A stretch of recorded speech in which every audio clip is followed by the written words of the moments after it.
salut les potos, salut à tous mes abonnés, salut à tous les amoureux du football. Je vous souhaite la bienvenue à ce nouveau numéro d'information sur votre chaîne de sport préférée, The King Débrief, connaisseur connaît. Les potos, je vous invite à vous installer confortablement parce que aujourd'hui, vous aurez les dernières informations de l'actualité du football à travers le monde entier. Les potos, aujourd'hui, vous serez gâtés parce qu'il y a tellement d'informations à partager avec vous. Franchement, vous serez gâtés. Mais avant cela, je vous invite à vous abonner si vous ne l'avez pas encore fait. On va liker, on va commenter. Et les potos, on se dit juste après ceci pour plus de détails, pour plus d'informations. Nous allons commencer le tour de l'actualité avec la série de matchs amicaux qui se disputent actuellement. À noter que Augsbourg a disposé de l'Ajax d'Amsterdam sur le score de 3-1.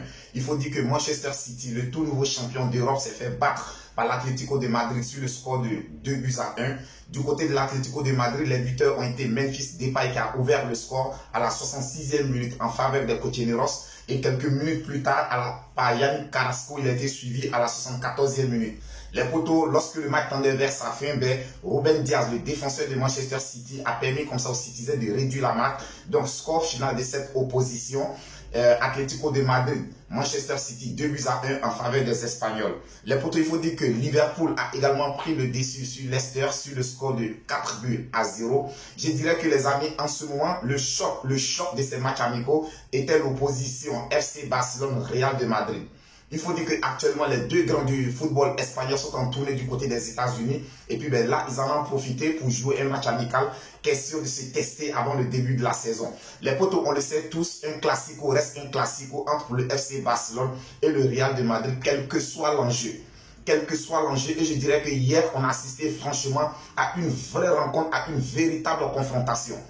Oui, on a assisté à un véritable duel, un match où il y avait vraiment assez de duels, assez de combats physiques, assez de nervosité.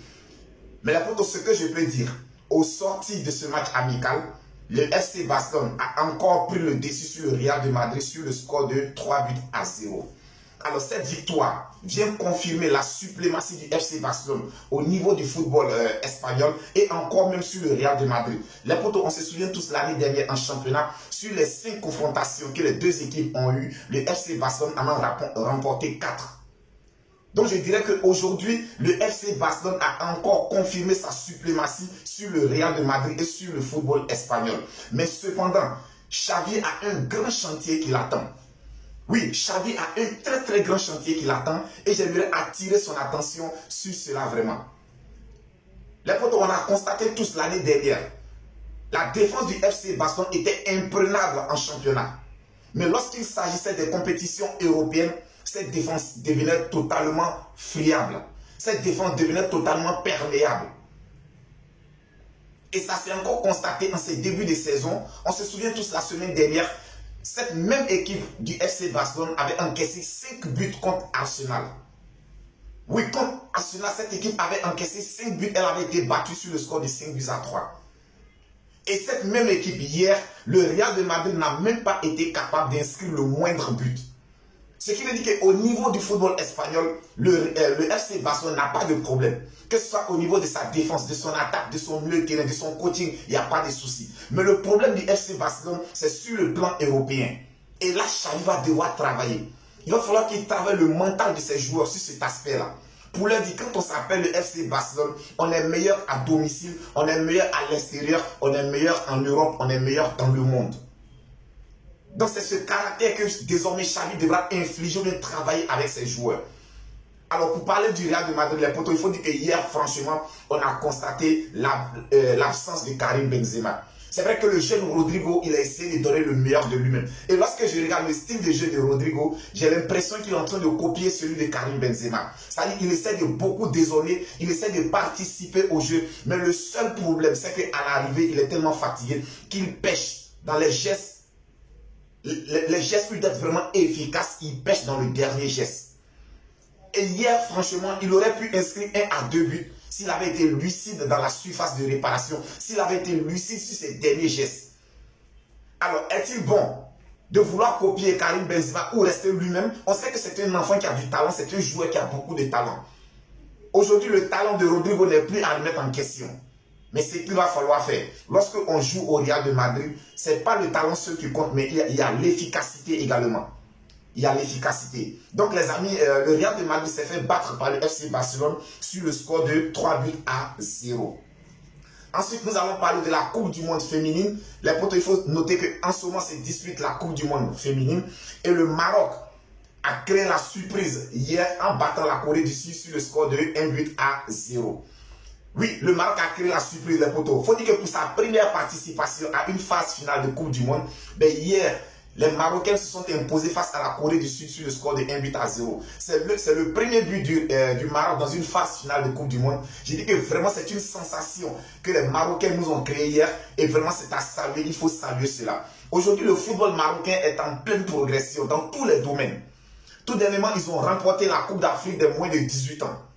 Et disons la U20. La U20, les Marocains l'ont remporté tout dernièrement. On se souvient, l'équipe senior était arrivée en demi-finale de la Coupe du Monde. Je pense que le football marocain est en pleine expansion et c'est vraiment à saluer. Il faut saluer le travail de toute la délégation de la Fédération marocaine de football. Il faut vraiment saluer. Les potos, toujours dans le cadre de la Coupe du Monde féminine, il faut dire que la Norvège n'a pas tremblé devant la Philippine. Ils ont battu la Philippine sur le score de 6-0. Quant à l'Allemagne, ils ont chuté face à la Colombie. Les Allemands se sont fait battre par la Colombie sur le score de 2-1. Les potos, la Suisse et la Nouvelle-Zélande n'ont pas pu se départager. 0 but entre les deux formations. Et quant à la France, elle a pris le dessus sur le Brésil sur le score de 2-1. Il faut dire que les protégés de Hervé Renard ont pris le dessus sur le Brésil sur le score de 2-1. Les potos, nous allons maintenant parler des transferts. Ah oui, les transferts, en ce moment, on le sait tous, les potos, c'est le moment pour tous les clubs de se renforcer ou soit de se libérer de certains joueurs. Et actuellement, j'ai déjà fait plusieurs vidéos là-dessus, les potos. Je vous ai dit, la destination la plus attrayante en ce moment est l'Arabie Saoudite. Les Saoudiens n'arrêtent pas aujourd'hui de faire venir les grands joueurs européens dans leur championnat. Les potos, qu'est-ce qui se cache derrière cela? Qu'est-ce qui se cache derrière cela? Pourquoi est-ce qu'aujourd'hui, les dirigeants des clubs saoudiens ont décidé de faire venir dans le championnat saoudien les stars du football mondial? Pourquoi? Qu'est-ce qui se cache derrière? Je pense que je répondrai plus tard à cette question.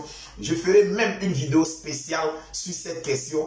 Pourquoi est-ce que les dirigeants de l'Arabie Saoudite font-ils venir les stars du football en Arabie Saoudite? Je ferai une vidéo spéciale pour cela. Mais pour l'heure, les potos, il faut noter que l'Égyptien Mohamed Salah regrette aujourd'hui le départ de son capitaine Jordan Anderson du côté de l'Arabie Saoudite. Oui, les potos, je pense que c'est un transfert même qui fait polémique en ce moment du côté de l'Angleterre.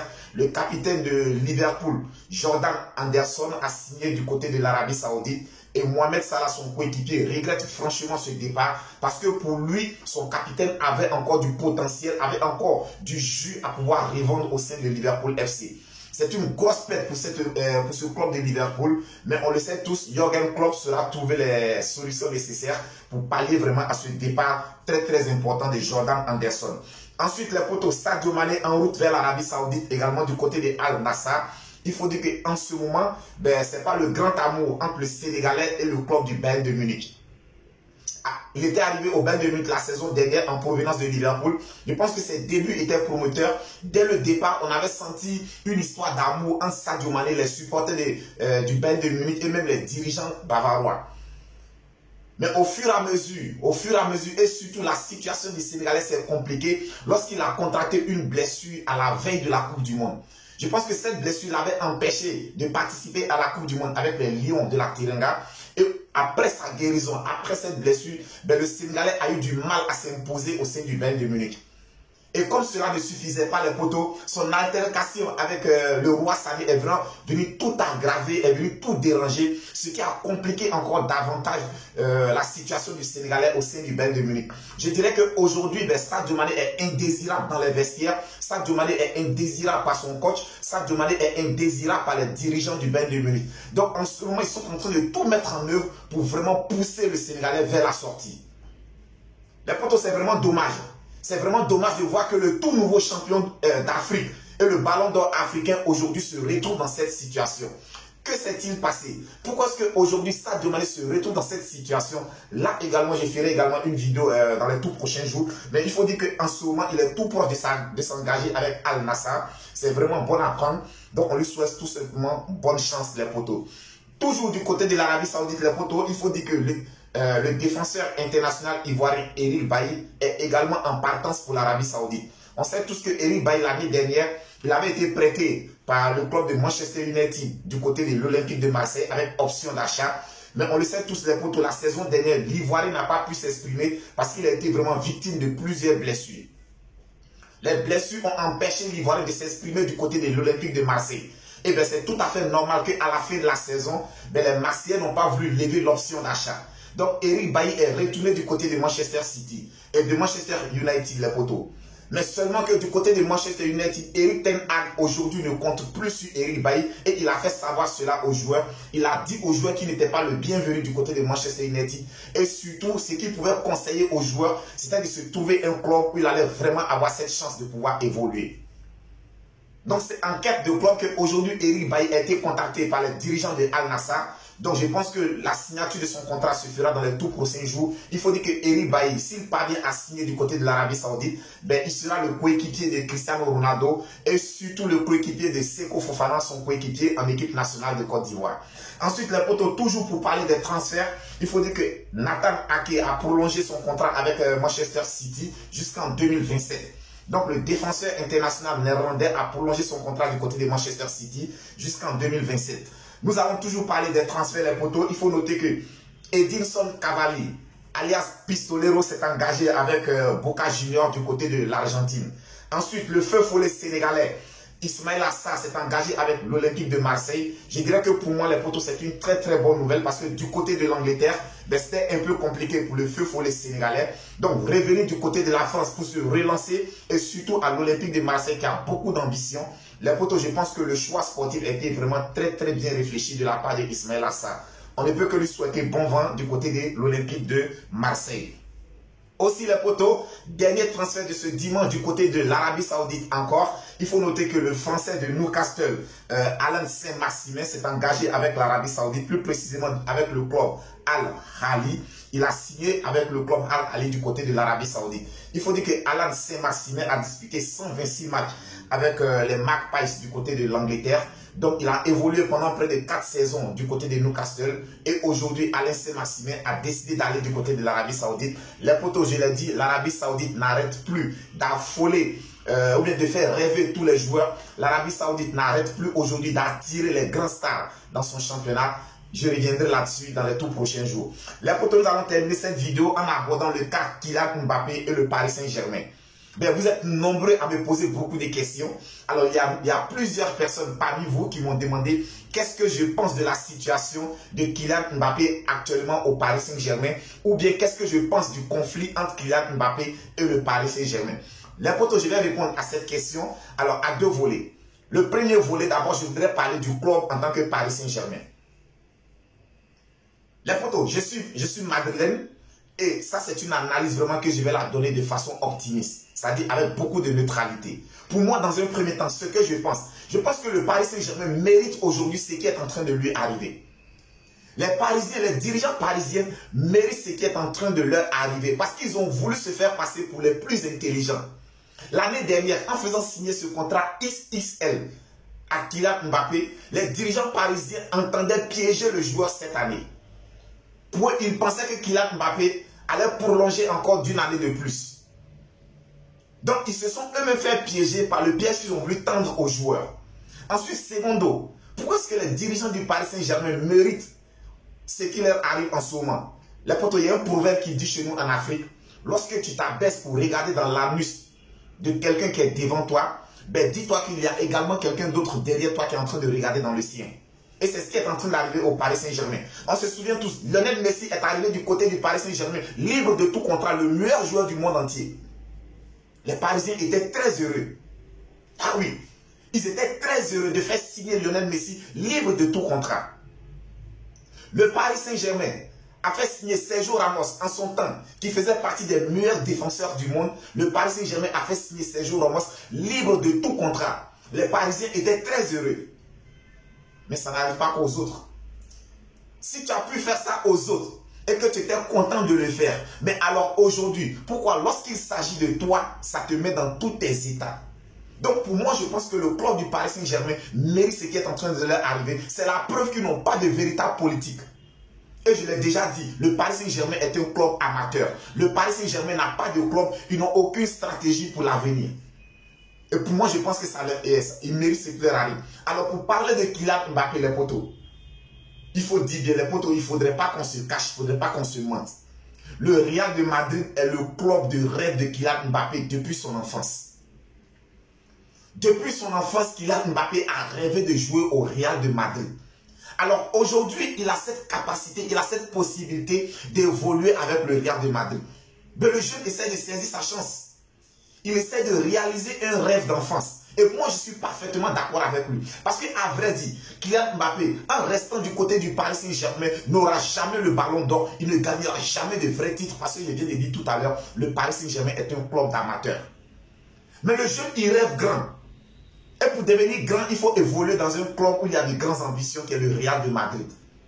Et je suis tout à fait d'accord avec Kylian Mbappé. Alors, Kylian Mbappé aussi, il faut comprendre sa position. Aujourd'hui, Kylian Mbappé a une dette avec Florentino Pérez. Parce que l'année dernière, le fait d'avoir prolongé avec le Paris Saint-Germain, je dirais que c'est une humiliation qu'il avait infligée à Florentino Pérez. Donc, aujourd'hui, Kylian Mbappé attend vraiment se racheter de cette humiliation-là. Il se dit qu'il est redevable envers le Real de Madrid. Donc, aujourd'hui, il est en train de tout mettre en œuvre pour vraiment payer sa dette. Kylian Mbappé, l'année dernière, il a prolongé son contrat du côté du Paris Saint-Germain contre son gré. Je n'entrerai pas dans les détails, mais on sait tous ce qui s'est passé qui a poussé Kylian Mbappé à prolonger son contrat du côté du Paris Saint-Germain. Mais tout au long de cette année, les proches de Kylian Mbappé, notamment sa mère, est restée en contact avec les dirigeants du Real de Madrid. Alors aujourd'hui, Kylian Mbappé, la faute n'est pas à lui, il reste professionnel. Il n'a pas dit qu'il veut obligatoirement quitter le Paris Saint-Germain. Il entend respecter son contrat, aller jusqu'au terme de son contrat qui est jusqu'en 2024. Mais c'est aux dirigeants parisiens que cela pose problème. Parce que si Kylian Mbappé va jusqu'au terme de son contrat, il pourra quitter le club libre de tout contrat. Et ce sera une grosse perte financière pour le Paris Saint-Germain. Ce que aujourd'hui les dirigeants du club n'envisagent même pas d'ailleurs. Donc les potos, pour revenir, pour répondre à vos questions, moi je dirais qu'aujourd'hui, les dirigeants parisiens méritent ce qui est en train de leur arriver. Et Kylian Mbappé, je pense qu'il est dans son plein droit. Kylian Mbappé est dans son plein droit. Et aujourd'hui, il a déjà signifié, si les dirigeants du Paris Saint-Germain, après le mercato, continuent de le mettre à l'écart, ben, il saisira le tribunal du football. Il va saisir le tribunal du football. Et je pense qu'il va gagner ce procès-là. Mais nous n'en sommes pas encore là, les potos. Et je pense que nous n'allons pas arriver là. Nous, tout ce que nous souhaitons en tant que Madrilène, on veut que Kylian Mbappé arrive le plus tôt possible. Les potos, un secret que vous devrez savoir. Le numéro 9 au niveau du Real de Madrid n'a toujours pas de propriétaire. Posez-vous la question. Est-il réservé à qui? Le numéro 9 de Karim Benzema est réservé à qui? Rosselló est arrivé. Rosselló aurait pu prendre le numéro 9. Pourquoi est-ce qu'ils ne lui ont pas donné? Posez-vous cette question et vous allez trouver la réponse. Quant à moi, dites-moi qu'est-ce que vous pensez de la situation Kylian Mbappé Paris Saint-Germain et dites-moi aussi les potos, qu'est-ce que vous pensez de la situation de Sadio Mané du côté du Bayern de Munich. Les potos, j'ai été ravi de faire cette vidéo avec vous. Je vous invite à continuer de vous abonner, à liker, à partager. Connaisseurs, connaît Viking Debrief, c'est la chaîne des amoureux et des connaisseurs du football. On se dit à très bientôt pour une autre vidéo. D'ici là, que Dieu vous protège. On reste tous Viking Debrief, connaisseurs, connaît.